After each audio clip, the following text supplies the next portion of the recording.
উপস্থিত পবিত্র জুমার দিনের সম্মানিত মুসলিম ইকরাম, আল্লাহ তাআলার দরবারে শুকরিয়া জানাই যে আল্লাহ পাক আপনাকে আমাকে সকলকেই মসজিদে কবুল করেছেন। শুকরিয়া আদায় করি, খুশি হয়ে বলি আলহামদুলিল্লাহ। দরুদ ও সালাম পেশ করি আমাদের নবী, সবার নবী, সকলের নবী, নবীদের নবী, দোজাহানের নবী হযরত মুহাম্মদ রাসূলুল্লাহ সাল্লাল্লাহু আলাইহি ওয়াসাল্লাম। সম্মানিত হাজিরিন, এই পবিত্র জুমার দিন আল্লাহ পাক রব্বুল আলামিন তার বান্দাদের জন্য একটা গুনাহ মাপের দিন বলে আখ্যায়িত করেছে এবং এই জুমার দিন গরিবদের জন্য হজের দিন।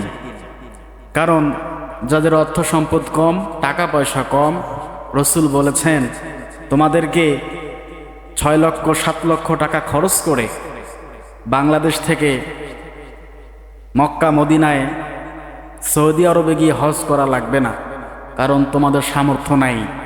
তোমাদের জন্য এই জুমার দিন, শুক্রবার দিনটাই হচ্ছে তোমাদের জন্য হজের দিন। বলিয়া সুবহানাল্লাহ।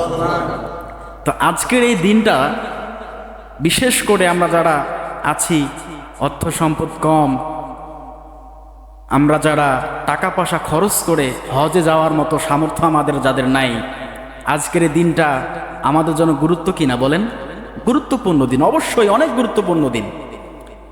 এই দিন গুনাহ মাফ হয়, আল্লাহ পাক রব্বুল আলামিন আমাদের গুনাহ মাফ করে দেয় জুমার নামাজের মাধ্যমে।